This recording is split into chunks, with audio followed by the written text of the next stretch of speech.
Hello and welcome to Founders Amplified, where we spotlight underrepresented founders who are driving innovation and impact across various industries and sectors across the globe. I'm your host, Narayan Kulkarni, and I'm excited to be here with you today. Today's guest is Anas Abidrabbu. Anas Abidrabbu is the founder of Kayan, a coaching and consulting venture empowering nurses and healthcare professionals to navigate career transitions, embrace technology, and thrive in non-traditional roles. Originally from Jerusalem and Palestine, and now based in Ontario and Canada, Anas identifies as an immigrant, Arab, and registered nurse, and healthcare innovator passionate about transforming clinical expertise into leadership and innovation opportunities. He holds a nursing degree from the University of Jordan and certifications in somatic and trauma-informed coaching. Through Kayan, Anas bridges healthcare, technology, and human development by designing programs that help clinicians build adaptability, digital fluency, and purpose-driven careers. His work has been recognized within Canada's health innovation ecosystem for advancing workforce resilience and reimagining the future of nursing leadership in the age of AI. So, now that you know a little bit more about Anas, let's dive in to the conversation. Welcome to Founders Amplified, Anas. It is so great to have you with us. How are you doing today? I'm doing very good. Thank you. Amazing. Thanks so much for sharing, and let's get started. So to kick things off, I'd love to learn a little bit more about your journey. So could you tell me a little bit about what led you to become a founder, and if there were any moments or experiences that really sparked that decision? Yeah, thank you. This is a really good questions, and when try to think about it, I am maybe not typical of the founder journey. Everyone came with that passion; they want to be a founder. For me, I've been forced to be a founder. So after years working on different professional setup, I found myself on the situation where I get laid off. So experience the layoff with the competitive market. So I start to realize there is a need for coaching and mentoring business in different way or setup based on my experience. So that put me on the consideration to start up the Kayan. Kayan, it is my startup company where we will focus on mentoring and coaching business based on an AI solution and the human experience as well. Thanks so much for sharing. I appreciate hearing that you turned what sounded like a challenging experience with a layoff to then creating something in Kayan, which is very powerful and impactful through what I heard was coaching and mentoring, which sounds like a need. Now, I'd love to learn a little bit more about your story. So could you tell me and our audience a bit more about what parts of your identity and story that you feel give you a unique perspective as a founder, whether that's, for example, being a minority, an immigrant, a male nurse, Palestinian, or other aspects of your identity? Yeah, I believe everyone has unique story and has also unique value proposition once coming for as an individual or also as a business. What make me a unique perspective? Yes, one of those things. Now I am in Canada, so I consider as a minority. I am colored Muslim and Arab. So all of those put me on the under the label I am with minority, and also what identify myself as I am international educated nurses with experience in different marketplace and with diverse experience. So this is something blend me with working on different role from frontline until the leadership position, and this give me the passion to advocate and support the healthcare system. So this is how I can identify myself. Well, thanks so much for sharing. I especially appreciate that you pointed out the aspect of international education in nursing. I mean, I've grown up in the U.S. I have from a medical family, and I interacted with all kinds of different health professions. So I know from a U.S. context, it's very difficult for people who are international from other countries and educated there to start a career in any health profession in the U.S. But at the same time, to your point, what I also appreciate is that that gives a diversity of experience in different health systems, different contexts, but also to another point that you mentioned, it sounds like you have a rich range of experiences in different nursing settings, clinical settings, aspects of healthcare, which give you also unique experience. Now, I'd love to know more about how that translates into what you're doing with Can. So could you tell us more about what makes Can a bit unique, or might make them turn heads into and say things like, I've never thought that was possible. I've never done that before. Yes, this is came as I mentioned when I started to market and explore the market. I found that the challenge to hire, and this has happened with me also since long time when I started my career, to find a good coach work for me based on my requirement. So what I found in the market, there is one, with all respect for all coaches, they design and developed a program or solution or services. It's like one design fit for everyone, which is not the case.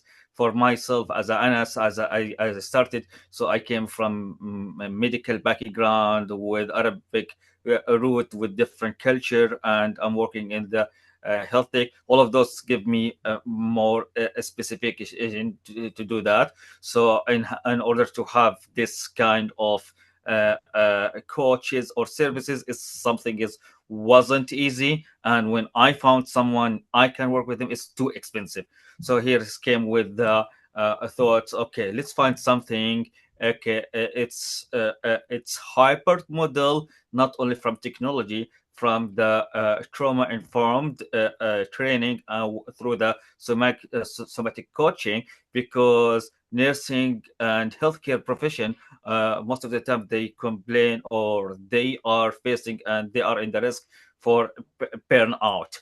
So, and they also high risk for trauma, so that give them the feeling they are freeze, and they are scattered and confused to take any decision how to move forward, whether develop their career or change and make transition in their career. So that approach I started to take it. Then this will help me to work and restructure everyone's thoughts, give them the capacity or the full capacity to move forward for the next level based on the clarity which the coaching will give them.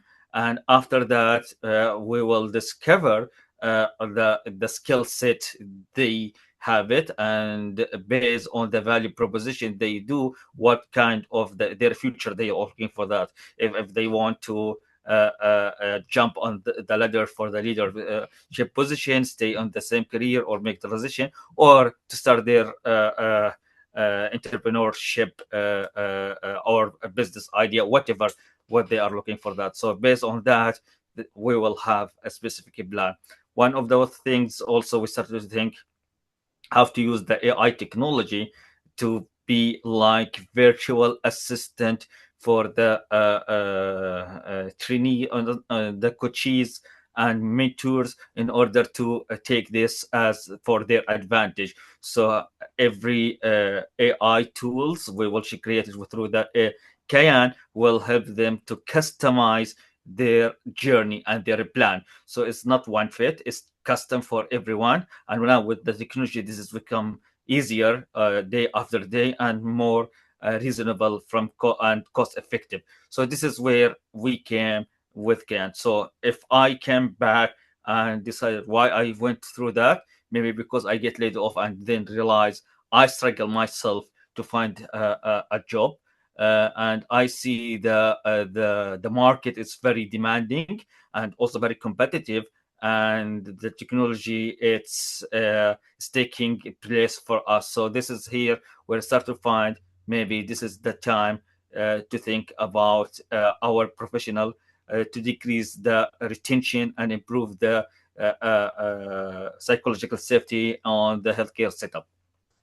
Well, thanks so much for sharing. You shared so many amazing points. I really appreciate you talked about, for example, the aspect of making sure that there's personalized coaching and mentoring with tech in health professions, which can be very, very standardized, put emphasis on cookie cutter and following like certain paths that work with so many regulations, rules, clinical protocols, etc., which can map into all different aspects of those professions. So I appreciate that. The other point which I appreciate is you're talking about trauma informed, knowing how burnout is such a big problem all across different like provider types, but there's a lot of attention, of course, to how that affects nurses and doctors, but adapted to everyone in the health system. Really appreciate that you're talking about that. Then capacity building for various different career paths they may want to take, as you've talked about, maybe going to like developing in a managerial perspective or developing further clinical expertise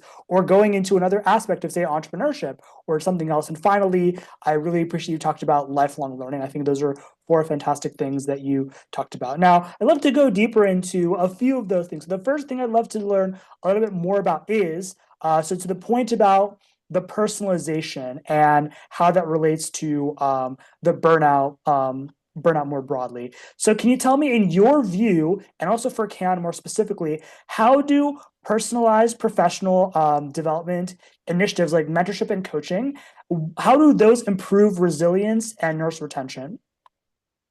Yes, this is a very good question. Thank you for bringing this on the table. Right now, with the technology, we start to hear also personalize the medical treatment. So from that perspective, so now we have a huge data and a huge learning model and custom GPT. All of those will help me. So as a nurses, if I am a nurse and in the position, everyone have unique story, everyone have unique skill set, and all of those is required. So the system we used to have a typical format for everyone to work, and sometimes we found ourselves we are not fit in this position. Like myself, I start my career as a registered nurse on ICU. I like nursing, I like the hospital, but I found myself I like bigger problem to solve.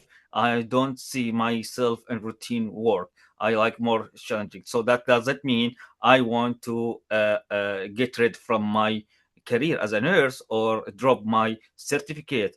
But how to build that? In that was something in the past very crazy, and there is no match between different, or there is no cross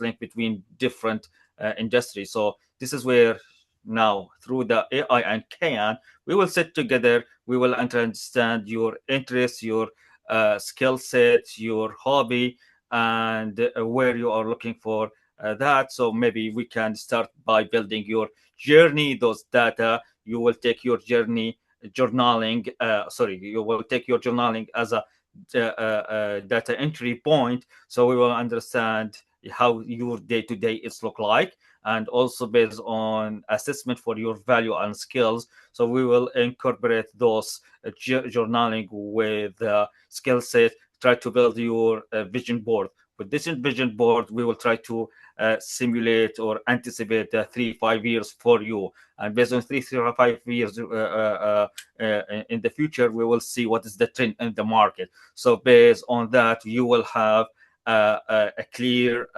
information where to go. And if you see this is the way where you want to go and decide it, so you will have a clear action plan with the clear milestone how to achieve the target where you want to go there. And you will find the AI will work for you, will support you with more clarity. So we'll not go for ChatGPT, for example, and ask me, please do 1 2 3 4 that. You will go for more deep discussion in order to listen as a ChatGPT or whatever is the tool we will use it. This is something more as an advisor level. So we'll work with you like your teammate or your 24/7 coach to make sure you are able to reach there. What happened right now, you can find a very successful coaches on the industry, but they because they are because they are very valuable experience that they have, so they are expensive and they cannot give this effort for you to custom that for you, which make it extremely impossible for you to afford that. So now with the technology, this is will help you with reasonable investment from your side. And this is not necessarily that investment only the money, also the time, because now you know exactly how the milestone look like based on historical data. Well said. I love that you're talking about the use of AI and technology for personalization, but also using it to embed classic personal development tools like vision boarding on top of classic things too, healthcare settings like skills competency assessments, and then integrating that into a really personalized plan that helps that nurse or other individual health professional in what they're doing. Now, to a point that you touched upon, which I'd love to learn more about, is lifelong learning. So can you tell me and our audience a little bit more about how you approach lifelong learning in your work at Can, and more specifically, how could things like micro credentials or adaptive learning in, say, more like standard professional development, or things that are very classic to health professions like continuing education, how could those map into your approach? Uh, yes. Again, this is based on maybe more into healthcare industry specific. We are on the industry where we need to be up to date and we need to be very educated and very skills. All those information which there is no underestimated how valuable they are, because we need to treat the patient and make them safe. But we focus only on the technical skills. When I mean technical skills, from medication, from autonomy, and all physiology, all those things related, is not how to code.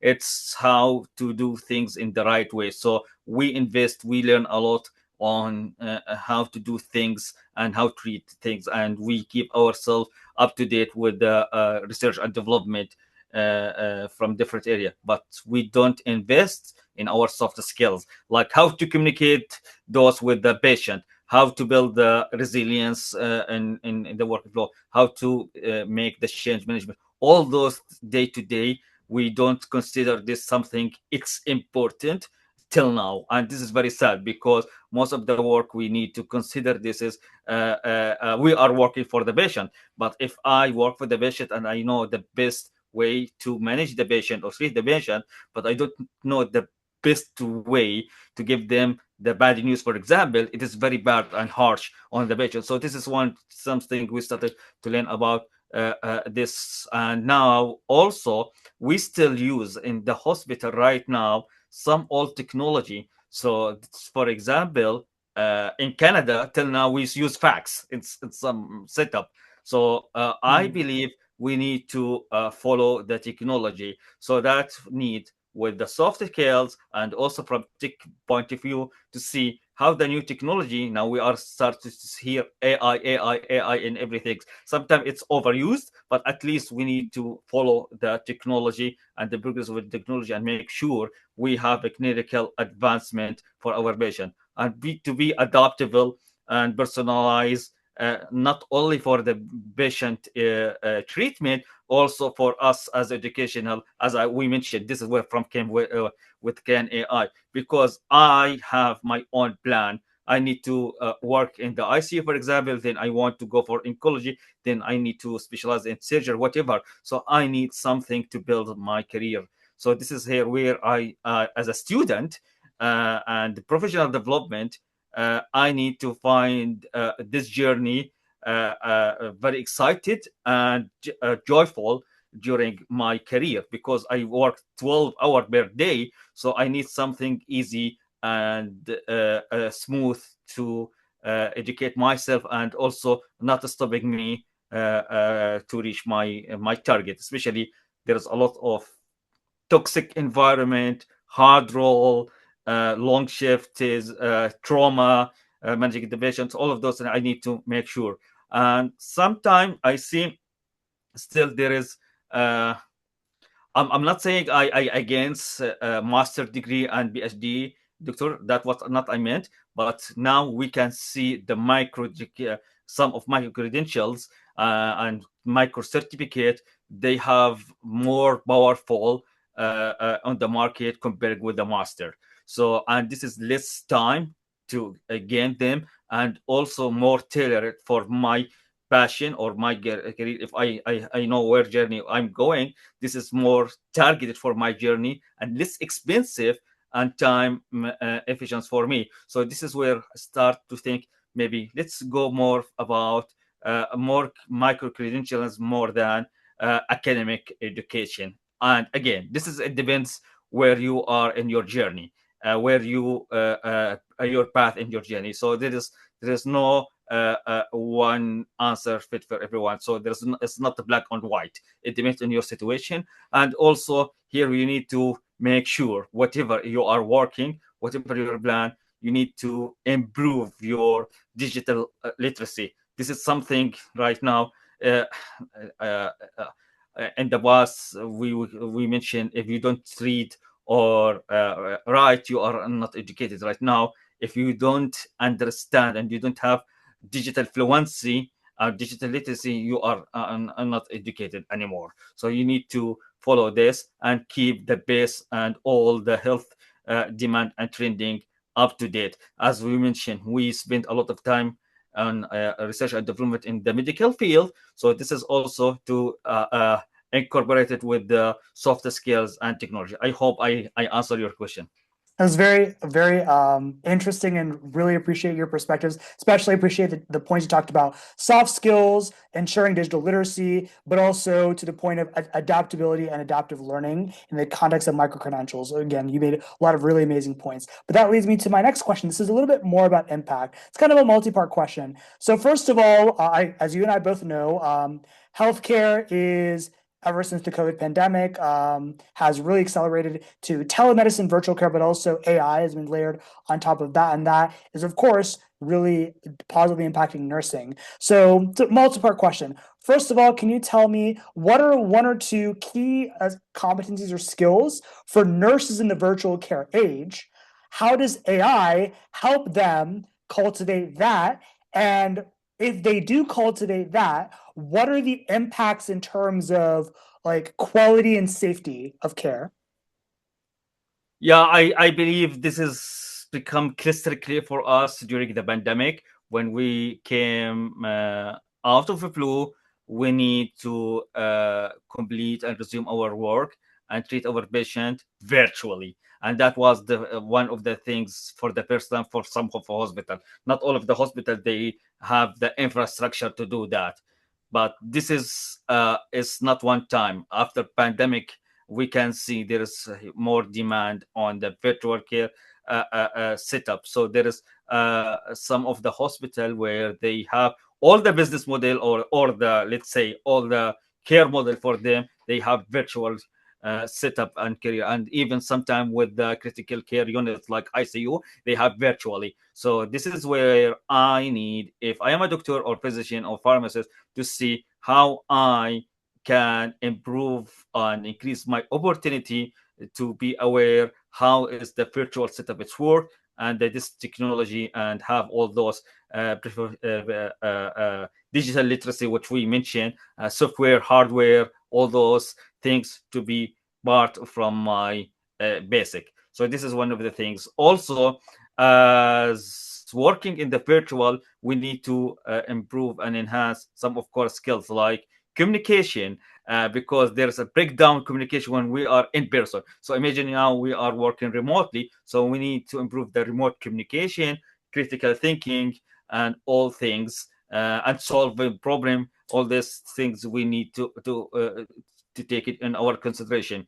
Also to understand the virtual nursing hands-on or non-physical task, so how it's works. So this is some things we need to visualize the workflow. We used to have this is on premises, so we have different team to we work together. So when we move to virtual, it is something we need to work above and beyond in order to make sure our patient safety. So patient safety, and this is need from us also to play different role and different hats. So if you are not flexible, if you are not resilient with the not technology, with the demand right now, this is something uh, will put us on the area. It's very hard to compete with this market, and we need to, because right now every country, and especially with the G7, we have this is common shortage on nursing, demand on the healthcare system, aging issue. So we see improvement on in ourselves as a human, and we get a good health, but that also increase the aging. And when we have more aging, we need more care and treatment for this age. So we need to decrease the admission rate, and in the same time we have shortage, which is will lead the the secret sauce for burnout. So I need to know how to use this all information for me. So I'm expecting this, so I will not be burned out, but I will be prepared and know what the technology, how to use it, and also know how to use the patient for more satisfaction and improve their experience. And also, this is to think in different perspective. When I started as talking about COVID and Corona when they started, and that where the infection spread and become pandemic. So the same things now. When we stop and we decrease the admission rate and try to manage the patient virtually, this is will decrease the hospital acquired infection. So this is something also for our benefit. We need to think that it's not only technology, it's not only this is the demand, also this is good for our patient, it's good for our self, and also this is kind of infection measurement tool. Well said. Thanks so much for sharing about those impacts, about those competencies, and also thinking about like how AI can enable everything from the clinical decision making to like the training to just all of the like the administrative work too. Amazing. Now, I'm sure you've had quite the journey to get to this point with Can. So, what's one thing that you know now as a founder that you wish you had known when you started? I know there are many, but if you could just focus on one, that'd be amazing. I found the critical importance building authentic relation and trust earlier with both the clinical users and the technology partner. This is something I start to realize. This is the very important items. Well said. I really appreciate that you mentioned this point, even as a provider, because I mean, of course, you know that when working with like other nurses, physicians, physical therapists, etc. But then when one is a founder, even if one is has a clinical background, making sure, and especially in your case, when you work intimately with nurses and other health professions, it's of course really important to keep that relationship and maintain that. So thanks so much for sharing. So, how can people find you, and how can they support your work? Yeah, I am very active on the LinkedIn. They can find me in the LinkedIn. So just put Anas Abidrabbu, you will find me immediately. And they can support me. I do podcasts, discuss all those trendy stuff, innovation, all the clinical and health affairs. So they can follow me, and maybe they can advise me for something they are more interested about it. Also, if they are interesting to be part from our community as a Kayan, we are building this ecosystem. So they are most welcome. Or if they want to be part from our services to help them to design and empower and inspire their team, themselves, whatever, for their future and to be ready for the future. This is it's like win-win for both of us. Fantastic. And to our audience, you can find the links that Anas has shared and like resources to connect with and follow up in the show notes. Now it's time for our signature question. Can you please fill in the blank? I amplify. I amplify the voice of impact nurses by advocating their leadership, innovation, and professional growth in the healthcare system. Well said, very powerful. And once again, thanks so much for sharing your journey and insights. Anas, it was so amazing to be able to have a chance to talk to you again, learn a bit more about the innovative work you're doing with Can, and also all the positive impacts that enables in our world. And I just want to pause and reflect on a few things that I appreciate about you and our conversation and our conversations in the past. So first of all, I really appreciate that to a point that you started off with. Sounds like you did not initially plan to become a founder in a way that like many people do, but it sounds like you have gone ahead and like stepped into that journey really powerfully. Something that I really appreciate you talked about is you're an embracer of tech in a profession where, in health professions where there can be a lot of skepticism around tech or discomfort with tech because of such training around clinical work. And also really powerfully to the point you made about you're embracing tech as a way that can help nurses and help professionals in a personalized way, but also blending in conventional wisdom when it comes to like business, personal development, professional development in a way that is really empowering to nurses. I love that you've also emphasized the perspectives of being an advocate for the nursing professions, well-being in terms of what you talked about with burnout, but also talking about the emphasis of personalization, the emphasis of authenticity of relationships, and the emphasis on, for example, your unique background and yes, being a minority and like working in the Canadian health system and really being someone who is really stepping into and being an example in your own way of an underrepresented founder who's trying to help a profession which is oftentimes really undervalued. And I also want to personally thank you because so we have had a number of different conversations about lots of different topics about this podcast. And so for those who follow this podcast, you know that we have a vision for multilingual written transcription and for language inclusion. And so Anas is one of the people who provided some early feedback that has helped us develop that vision. And so I want to really thank you for that. And also, again, thank you for being a underrepresented founder who is amplifying other people, underrepresented founder, but also professions in people in a much needed profession and in our world. So thank you so much, Anas. Thank you for giving me the opportunity to be part from this success and having me. You're most welcome. So I'm sure we'll have a number of different conversations about a bunch of different topics in the future, and I look forward to those. But as our episode is drawn to a close, I'd like to say bye for now, Anas. Thank you. Bye-bye.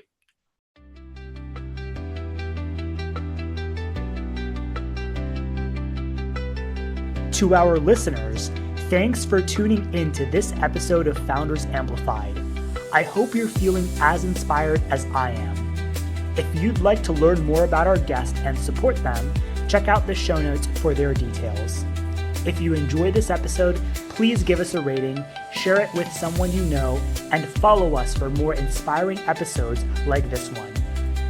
If you're a founder who is driving innovation and impact in any industry or sector anywhere in the world and would like to be a guest, we'd love to hear from you. Check out the show notes for more information. And finally, remember that you, yes, you, have the power to amplify the voices around you. Whether you're a colleague, family member, friend, funder, mentor, or just another fellow human, your support matters. So I invite you to celebrate and uplift the underrepresented innovators in your life who are driving innovation and impact. Let's create a better future for everyone, together. Until next time, stay curious, stay bold, and keep amplifying.